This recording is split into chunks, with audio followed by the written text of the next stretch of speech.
All right, can somebody do me a big favor and tell me if they can hear me in the chat? Like, sorry, I was just trying to make this work with Streamlabs. Much better, says Niantic with Chris. Chris, thank you. I appreciate it. Yeah, sorry, I was trying to use a little bit of software. Got a little bit too tricky for myself. I was trying to go live on YouTube and Instagram at the same time. I think I'm just gonna have to bring the laptop out every one of these times. Okay, same deal as last night. Double beads, relieving the area underneath the beads. I'm actually gonna remember to cut this bead down a little bit because I didn't rebeat the center here.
Time to find a new Uber rag to help out with the finishing. Perfect.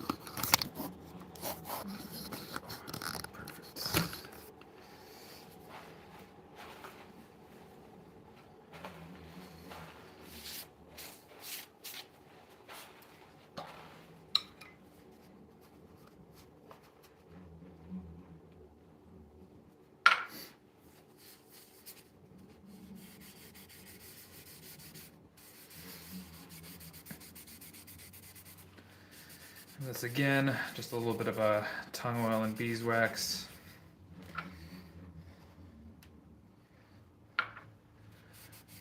Maybe like 1% carnauba wax.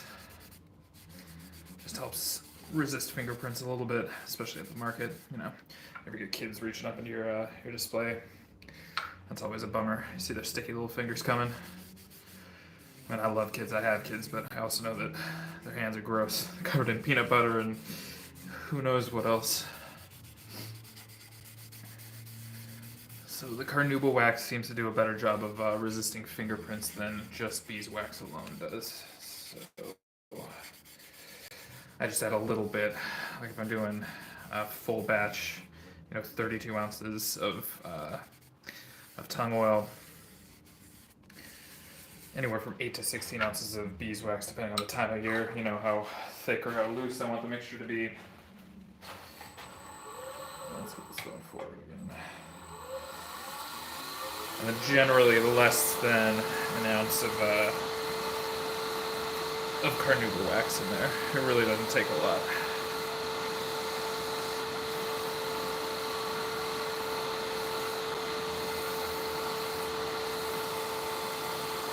Also, if you're worried about eating carnauba wax and you've ever eaten a single bag of M&Ms in your life, you're gonna be all right. You've eaten some carnauba. I think those used to be coated in shellac too, which is kind of fun. Also natural.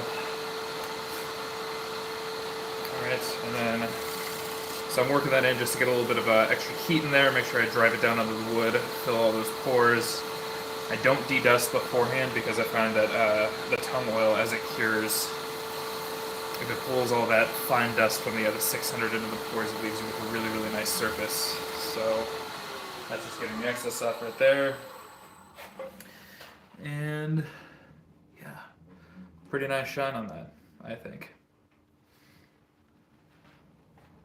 It's another nice one that we got brewing here.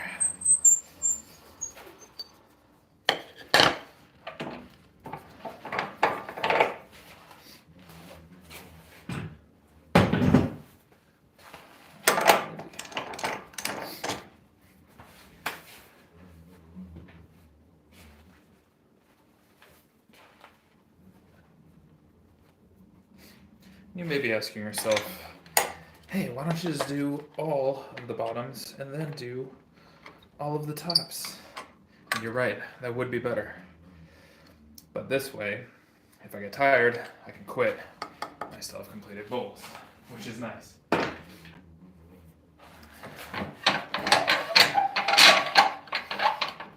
My client will probably not accept it if I give them 20 half-finished bowls instead of 10 fully finished bowls.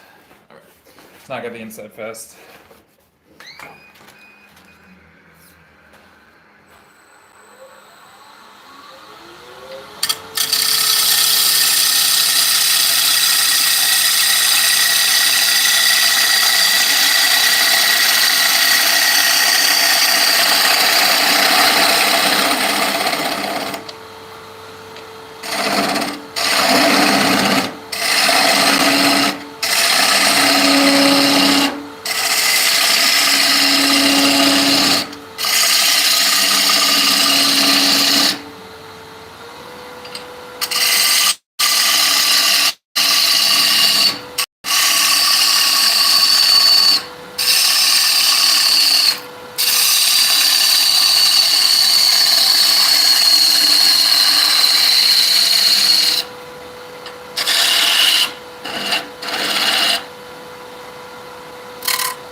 Finally getting down to the bottom of this particular jar, this finish.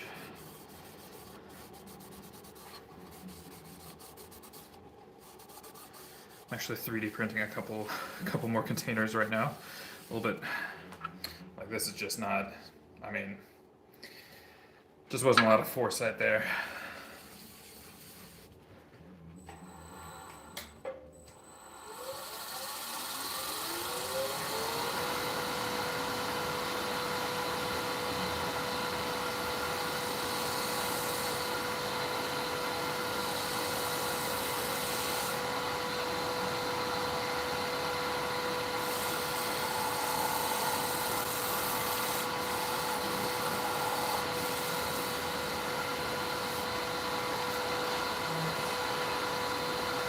Buff off any excess. I'll lamp down here a little bit better. Beautiful.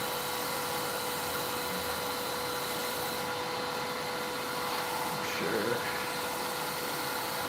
Get out of the beads, one last polish, and boom.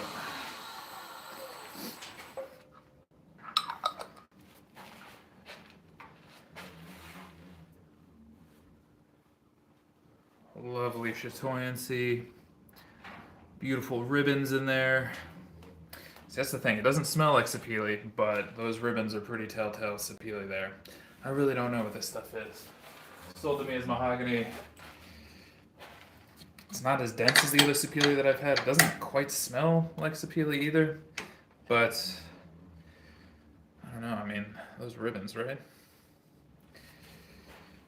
I don't know. Leave me your best guess in the comments there.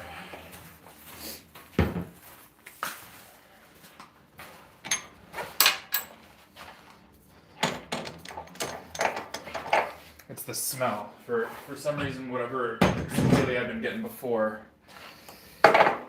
this is the honest truth.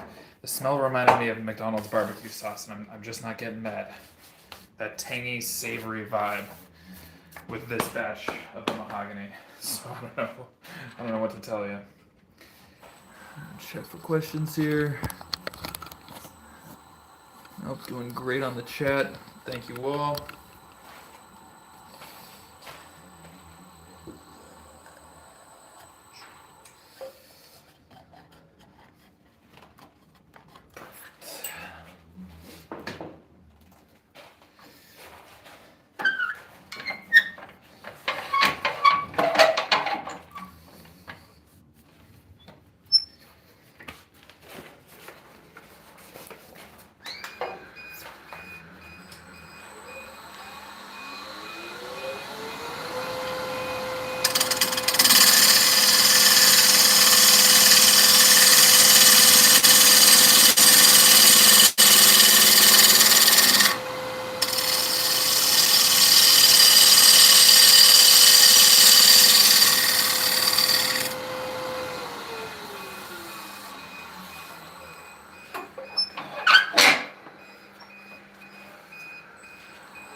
And for those of you who weren't on the stream, I'm just using roll sandpaper until I get all the way to the end.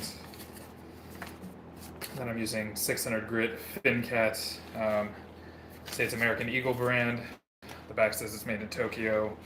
It's just really, really nice finishing sandpaper. So if you're looking for something, yeah, I just use the cheap stuff off the roll for 120, 180, 240, 320. And then I'm actually not even really using the 320 from the roll stuff anymore. I find it just gets clogged too easily. So I'll typically skip from 240 straight to 600 with that ThinCat sandpaper. And that stuff cuts so well that it really doesn't even matter that you've skipped the 320 and the 400 in there. It's just really, really nice stuff. Saves a fair amount of time getting to skip 2 grains every single time. Although I do think that a pack of 100 8.5 by 11 sheets runs somewhere in the $70 to $80 sort of zone.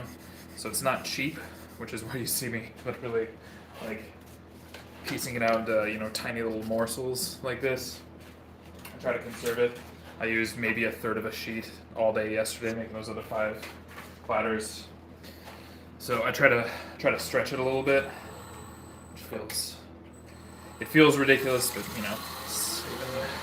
saving a couple bucks here and there never hurt anybody.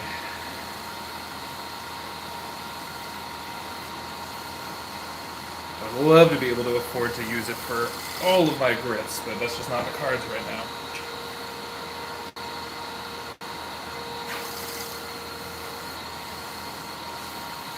Plus, I would feel ridiculous going into my my price calculator for my bowls, trying to figure out like, wait, I really did use $9 of abrasives on this one bowl. It's not profitable. Just buffing off the excess there, making sure that I generated plenty of heat when I had it rotated the first time. And lovely. I mean, that's not going to get old. I'm doing 10 of these for a market that I'm at this weekend. The young woman who's making the cookies and I are hoping to sell 10 of these along with the cookies. We shall see.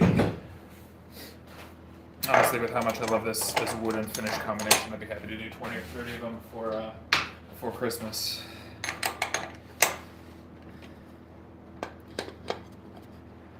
Does anybody else feel like Christmas sneaks up on them every year? And I don't mean like the shopping part, because that's almost always true. You know, you always forget about it, like a nephew or something like that, right? But it's the making part too. Like I get to the end of the year and I think, boy, you know, I turn just about every other day. Should have like 150 pieces in stock probably, and then I open my bin and I have like 40 bowls. That's it. I wonder what the heck I did with the rest of the year. Although I do need to start working on the shed that I have. It's completely full of walnut and sweet gum bowls that I was turning earlier this year. Just haven't gotten around to finish turning any of them.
Just for my own curiosity. Yeah, I think that went all right.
Promise this isn't an advertisement for this FinCat sandpaper, but like, look at the quality of the dust and how it cuts.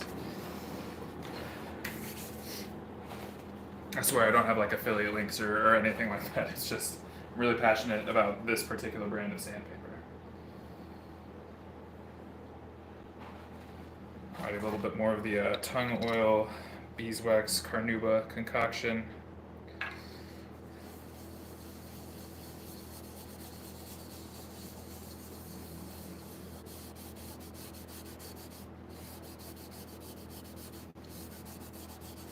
Sorry if you can hear something in the background. I have my 3D printer working for me, making some demo containers to store this tung oil and beeswax mixture in the future.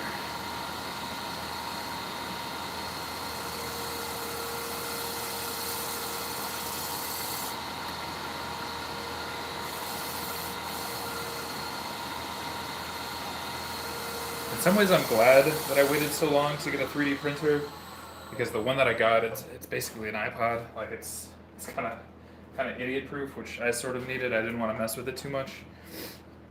But I also find myself wishing that I had one for years beforehand. I mean, like all the small stuff and the little clips and just, I don't know, the ability to dream something up and then produce it in a durable material.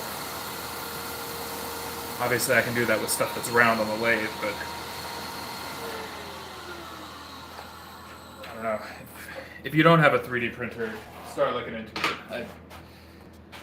The amount of stuff that you can create instead of having the stuff shipped in from China or whatever. I mean, it's just great. Yeah, that's a pretty nice finish. I think I'm quite happy with that one. Turned out pretty nice, I think. All right, give me 1 second to find some water, and then we'll fire up this next one.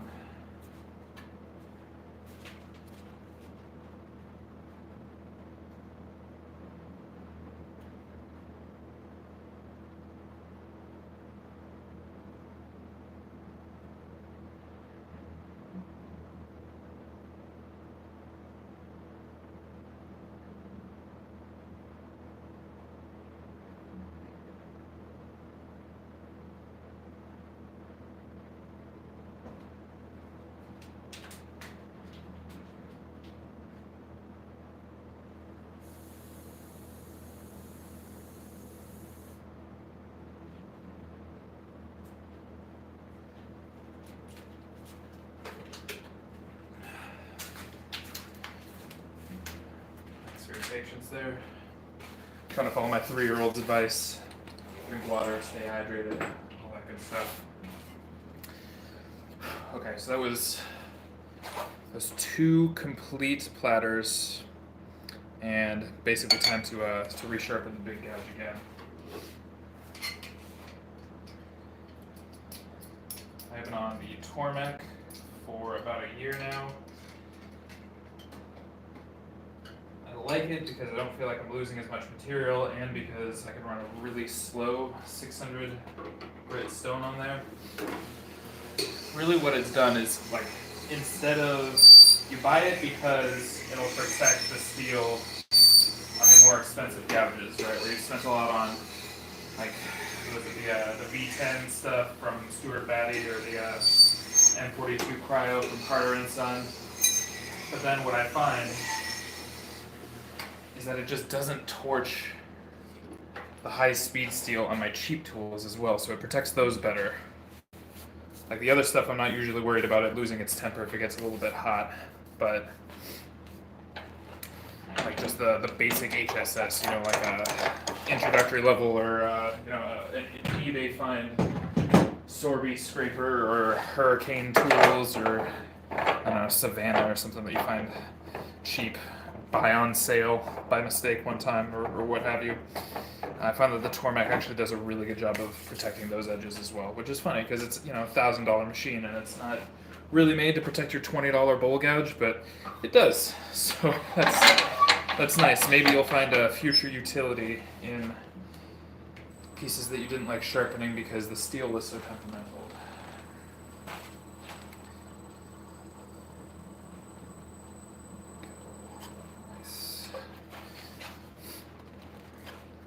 Alright. the respirator goes back on.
dust collector has been working overtime the last couple of days.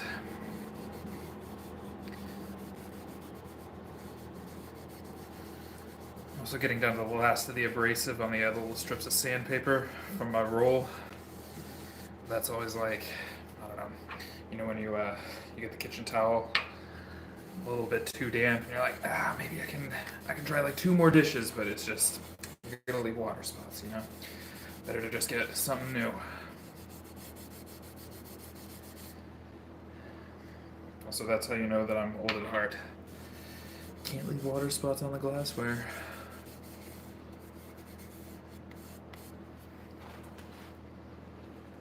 If you told me that 10 years ago, I'd be talking about the water spots on the glassware, I would have laughed in your face.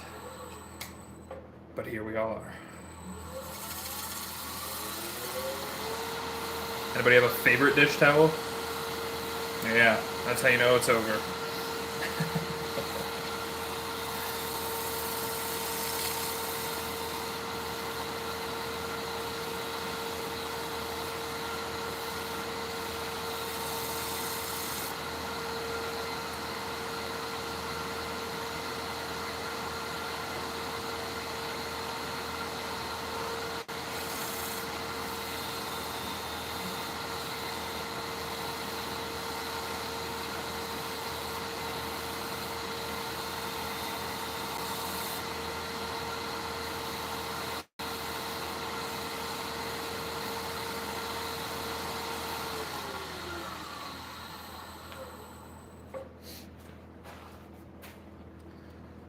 Gorge. Oh, look at that one. That might be the best one yet.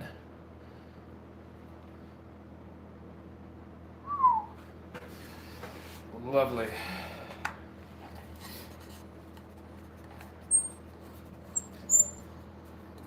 That's 2.5 of these platters. So since I'm technically halfway through the evening,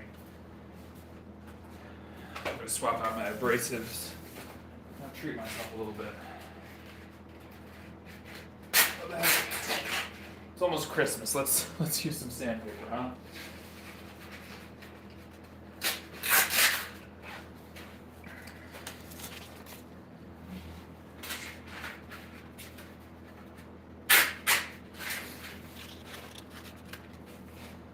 I 3D printed a roll holder for myself so that I didn't just have these loose rolls all over the place in my shop. It's been a game changer. Same thing with just having the shop towels actually up on the wall instead of, wherever I dropped them last. It's nice. I think it's good to get organized in your mid to late 30s. I'd be too powerful if I had been organized in my 20s. I'd have gotten way too much done. Probably wouldn't have gotten to this. Be too busy on my yacht, This is good. This is an appropriate amount of time.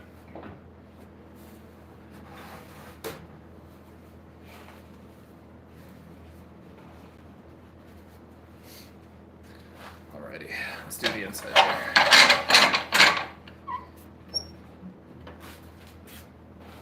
Alright, final camera adjustment here. Anna, thank you. Thank you for coming back. I appreciate it. I remember you from last night's stream. Anna Balaxis. It's pretty good. You might actually know my friend Haywood.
a good cut.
Anaphylaxis.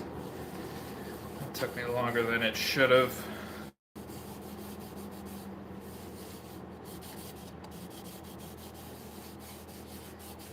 For shame. For shame.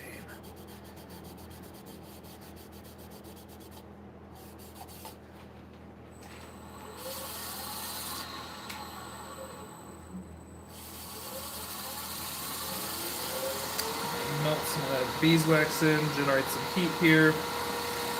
Try to drive that tongue oil into the wood.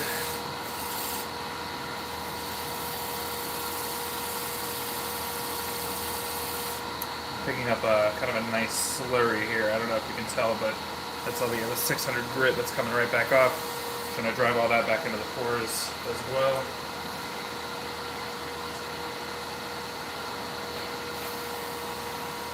Because once that tongue oil cures up, it's going to make a really nicely sealed coat. Also, can I just say, I really appreciate y'all being here on a Monday night of all nights. I'm guessing it's because you can't get out to your shop right now. So, I just want to say thanks for making me a part of your night. Thanks for letting me be your wood shop for the evening. And nice. Okay, I'm gonna stop really quickly and take a spot check just to see how the diameters don't need to be the same plate to plate to plate, but loosely I would like to have the depth, the foot width, and the placement of this bead be kind of the same. So I'm gonna check on the others that I've done tonight, maybe compare those to a couple that I did yesterday. So let's get the ones from tonight.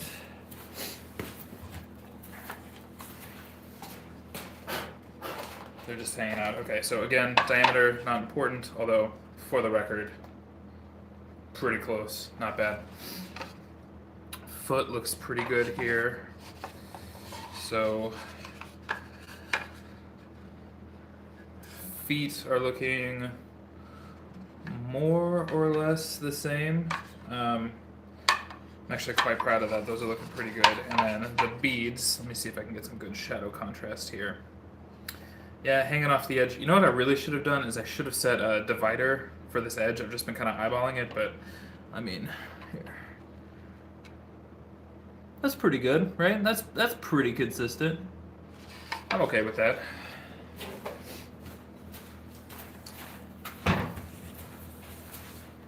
are all probably within a 1/16 of each other, give or take, which, you know, not bad for just eyeballing a measurement there. And again, they're not going to be sold as sets, so you know, if I was going to be selling all of these plates as sets, I'd probably make up some kind of story stick. You know, start from the inside. I would probably actually set a dowel about this size, so I could literally just set it in the front of the bowl when I go to reverse it. Set absolutely perfect measurements for where the bead needs to start, where the bead needs to end, and then do something similar on the other side. You know, maybe center it up on the tool rest, make little marks for inside and outside bead start and end, where I start the curve on the OG profile, all that sort of stuff.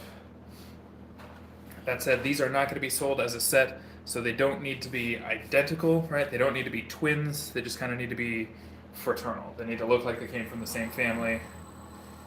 Yeah.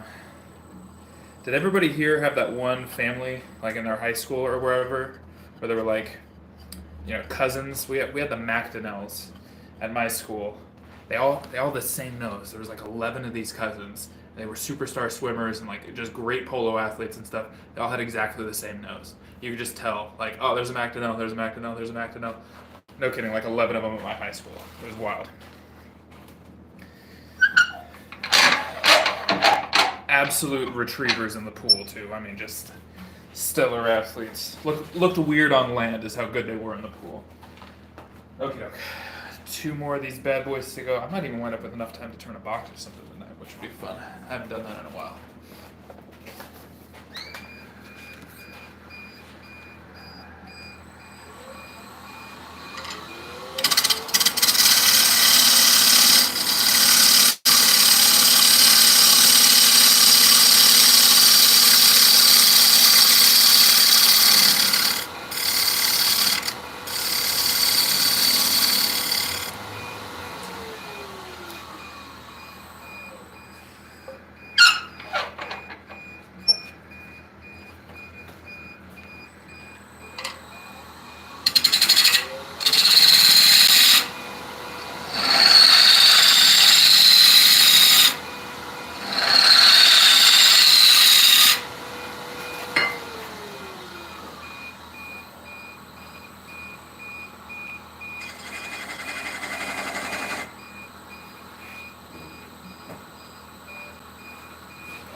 just leveling with everybody.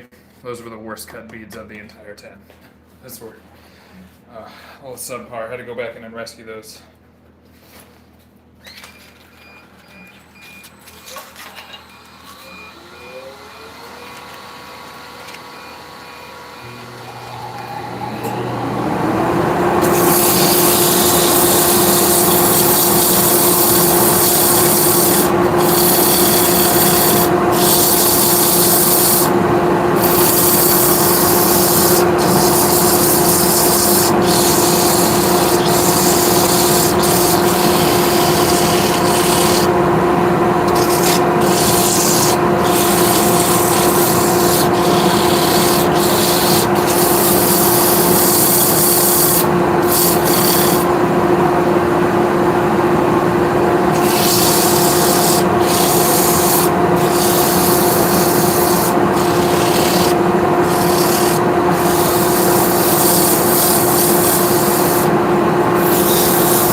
Had somebody ask after I got off last night why I make sort of the step cuts in the side over here, sort of starting from the top and then stepping my way back down.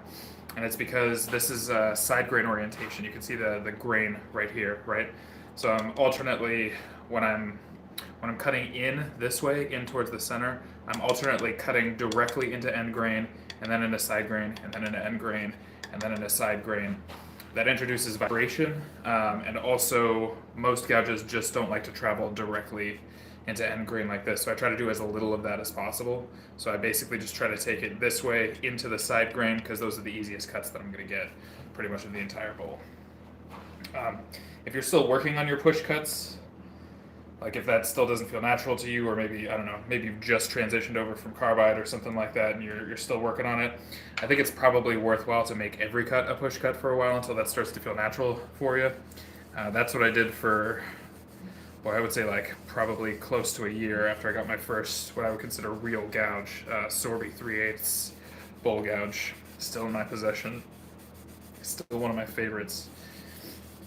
But yeah, I basically took that entire year just making everything as smooth a push cut as I could, because that was getting me extra reps, right? But then once you sort of build up that muscle memory, once you're confident with the grind that you have, your actual gouge profile, once you're comfortable with the feel of making that push cut, then you only really need it for the last cut, just to try to give you that super glossy, no torn grain type of surface.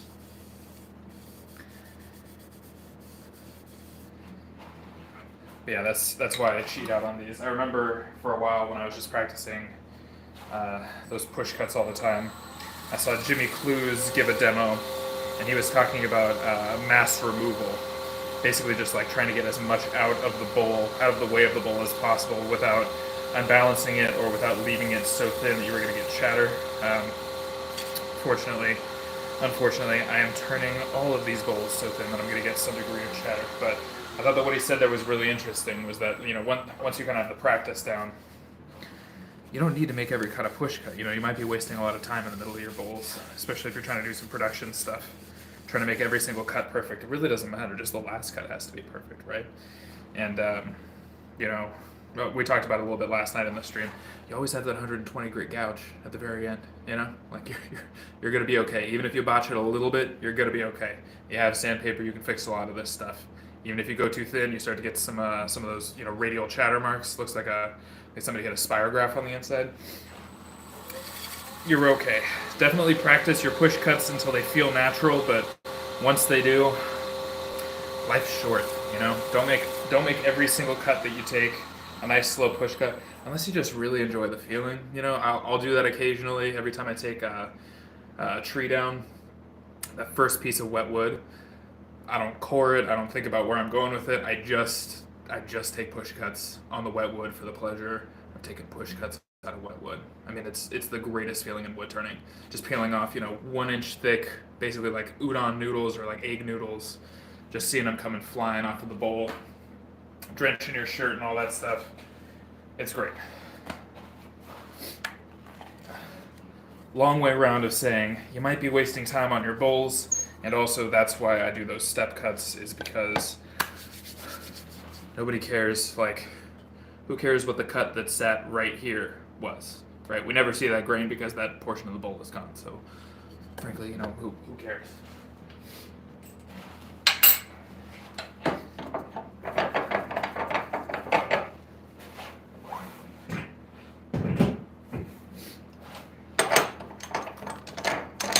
About to finish up bowl 9 of 10, and depending on how much time I wind up with here, there may yet be time for some fun, maybe some shenanigans, some hijinks, who knows.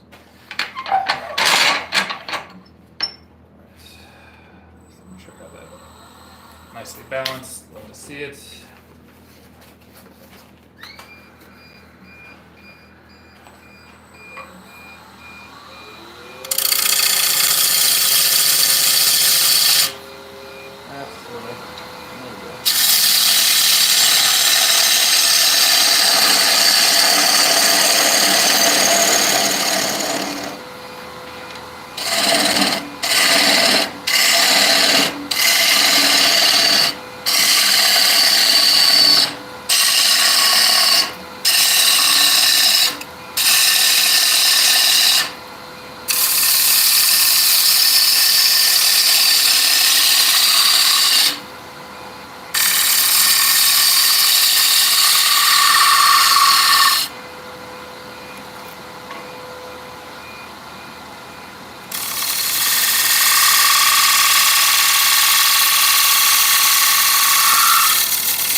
Thin enough to get that chatter. Beads a little bit on the deep side, but that'll be okay.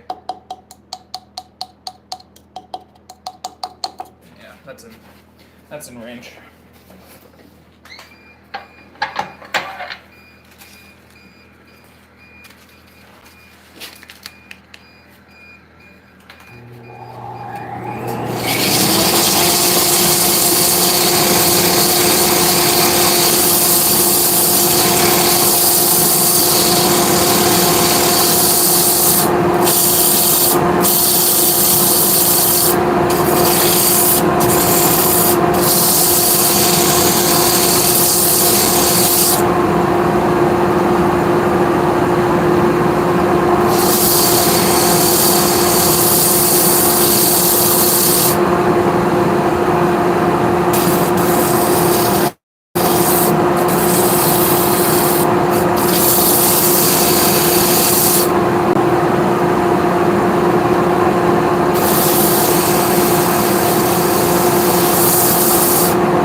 really should get myself one of those Richard Raffin socks, but I'm really scared about bringing anything cloth onto my lathe. I do find that that's one of those things that seems to happen with the older turners, though.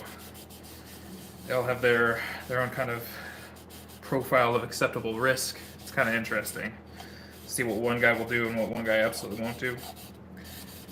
Raffin will literally take a bandsaw blade, hold it in his hands, take it over to the grinder, and sharpen each individual tooth on a grinder, which to me seems completely unhinged. But, you know, you talk to these guys who've been doing it for 40, 50 years, it doesn't seem to bug them. Which is wild. If I put out a video doing that on YouTube, I would be excoriated, like immediately. People would lose their mind. Unsubscribe, how could you? I can see the comments so clearly now. Then again, I'm nowhere near as good a turner as Raffin is, so maybe that's the deal. You get good enough and people just stop questioning you're crazy.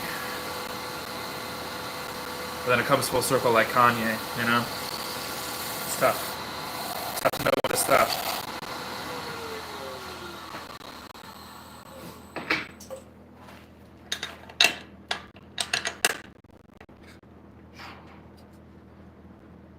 Yeah, that's another pretty good one, I think. And I don't know if I'd showed it before, but I am sort of using this Roman OG profile.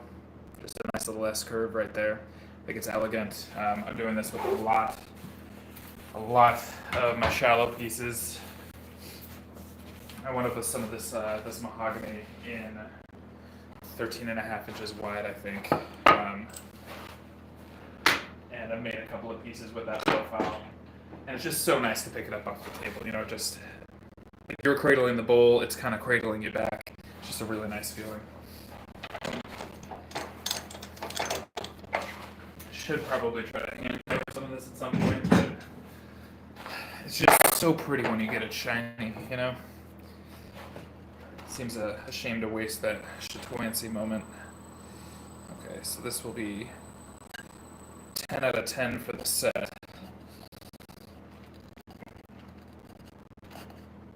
This is a pretty irregular blank. All right, just out of this one and the one with the cracks in it, I need to get like one successful one. So, fingers crossed that it is actually this piece. And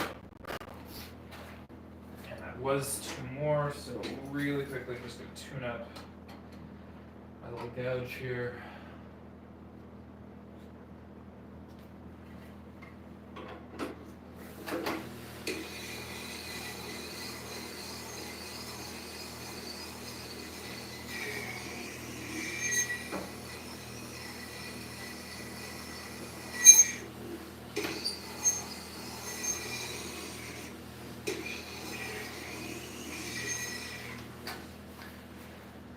Could you do me a favor if you're in the chat? If you're watching from another country, like if you're not in the United States, could you do me a huge favor and put where you're watching from?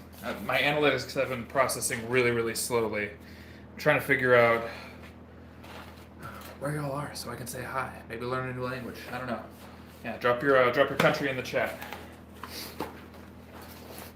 Represent for your nation.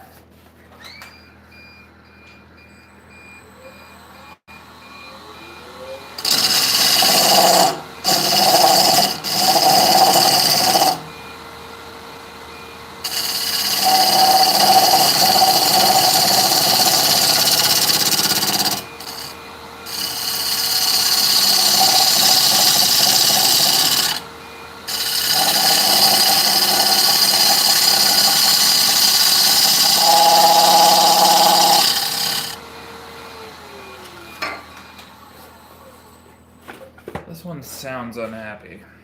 I just want to make sure there's not like a big crack running through it or anything.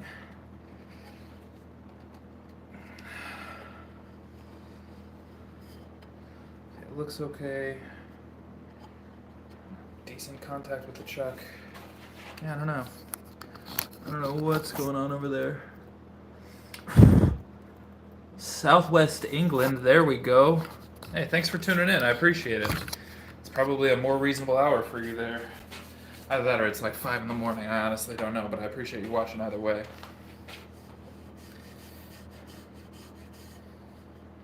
Yeah, this one didn't sound great, so I'm gonna get myself out of the line of fire.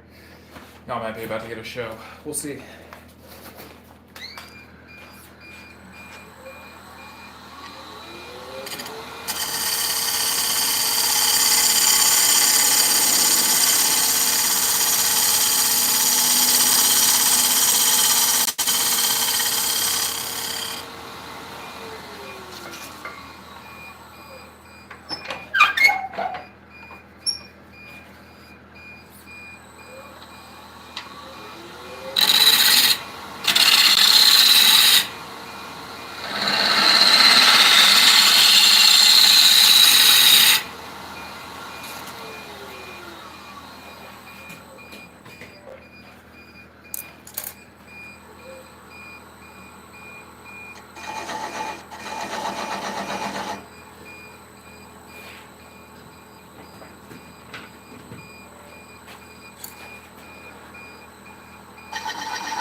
to make gum less for shoes and occasional gun stocks. Oh, I couldn't agree more about it being therapeutic to work with wood. Yeah, I really appreciate you watching from across the Atlantic. That's really cool. And I agree. I'm kind of a junkie for it when I'm not doing it. I'm watching it on the nights that I can't get out to the shop. I'm trying to force myself to learn more about it. I don't know, I find that the mental reps with this sort of stuff also help. You know, there's no substitute for doing it, but you can think hard enough about it that you can think yourself into a better position next time you're out there.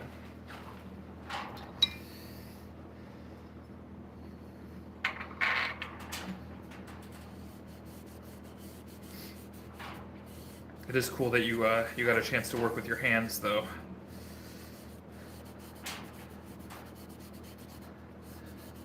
I work on a computer for my day job, and my work is basically an abstraction of an abstraction. So I think that's why I've sort of gravitated to this as a secondary discipline. I refuse to call it a hobby. I am a wood turner. They just make me go to the other job, you know what I mean? Gotta pay those bills.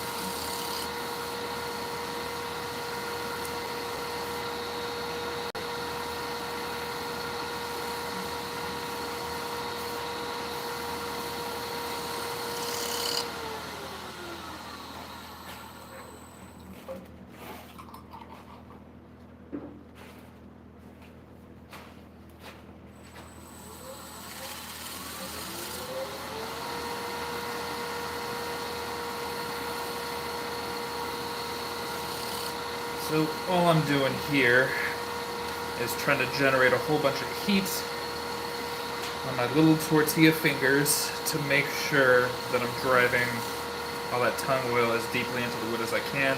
Also scraping off the excess beeswax. And what we are left with is a beautiful chatoyant finish. Now for all the turners in the chat, they already know this, but chatoyancy comes from the French term for a cat's eye, chat-oeil. So how about that? Put that one in your back pocket, pull it out at trivia night. There you go. We're learning here. We're men and women of letters. Not just wood turning junkies. Although there's definitely nothing wrong with being both.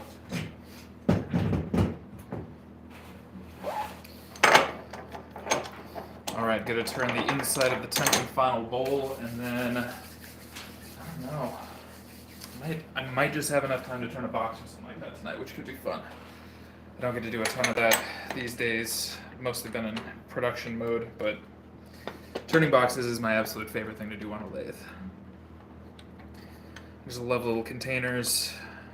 I have a couple of videos from years prior about making ornate little rose engine boxes and stuff like that. I don't know, it's great. I just love, really putting something together, putting a lot of time and effort into something that only holds a couple of things, I also like making them a little bit intense and angular. I like boxes that look like their whole purpose was like you just open them up and whisper a secret inside and then you never open them again. That's kind of the aesthetic that I go for, abstract as that may sound. By the way, if you made it this far, I just want to say thank you, and also, please consider subscribing. I'd really appreciate it. I'm going to start to do more lives. I put a lot of effort into my produced videos, trying to keep them short but entertaining. It's a nice camera with a vintage lens, and they all kind of look like a B horror movie, I think. It has this very nice kind of like vintage feel, but everything comes out in 4K. I think it's a lot of fun. Do me a favor. If you're here, if you're enjoying yourself, please do consider subscribing. I think that those videos are a lot of fun. As my cinematography gets better and better, I only think that those videos are going to get better and better too. I would love to have you join me and grow with me. Alright, inside bowl number 10.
You know, you'd think 10, 11 bowls over a couple of nights, same material, same finish, does not get old seeing this stuff come to life. I just love it. I spend most of my time working on wet or semi-wet local woods, and it's just kind of whatever's coming down, you know, black acacia, sweet gum, loose maple from somebody's backyard, what have you. Sometimes it's really nice to get one of the premium products in, you know, like some real mahogany.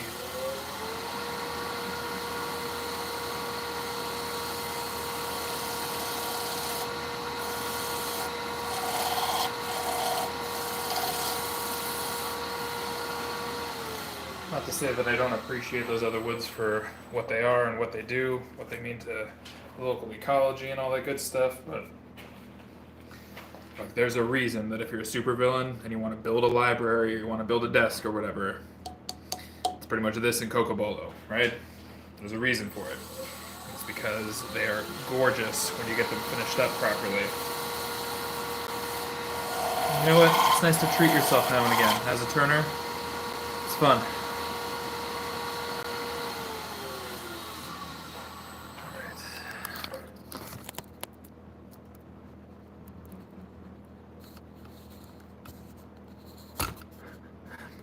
Al says too much talking.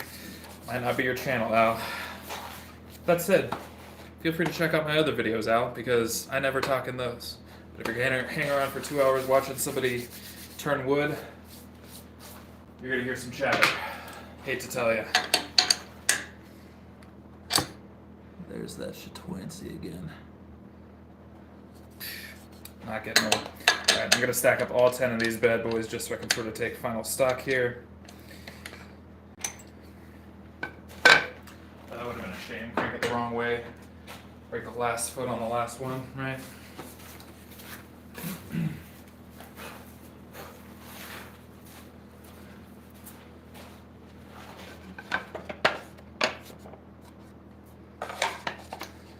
So, there we have it. I mean, that's pretty fun, right? Nice little stack of 10.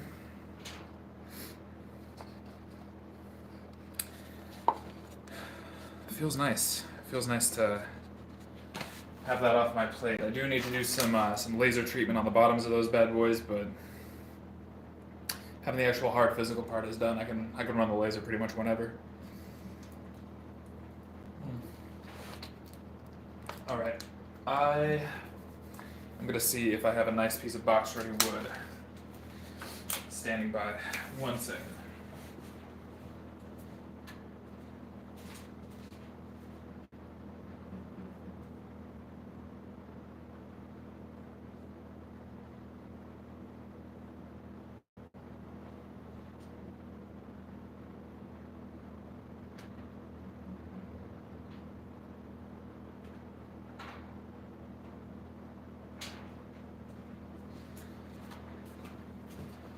Yeah, nothing standing out at the moment.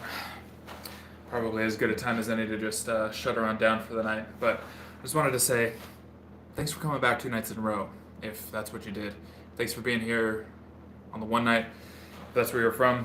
Thanks for letting me be part of your Monday. Thanks for turning up on a Monday. I know that this is kind of a bummer of a night, right? You got like dishes and laundry and all that kind of stuff. I appreciate you being here. This is nice. Also, it's really nice that you're kind of letting me talk this out because I have my first paid lesson pretty soon. I'm a little bit nervous about it. Like, I'm giving my first ever professional demo. This is really good for me to talk through my process and stuff like that. So this is just great practice for me. So I appreciate you being here. I appreciate seeing that number count in the upper left-hand corner, above 100. Fabulous on a Monday night. I mean, who would have thought? That's really, really cool for me. It also puts a little bit of pressure on me, so I have to be quick on my feet. So no joke, these are all great practice reps for me. I really appreciate it. Thanks so much for being here. I'll probably see you later this week. It's been great. Enjoy your laundry or whatever you have to do this week. I'll see you around.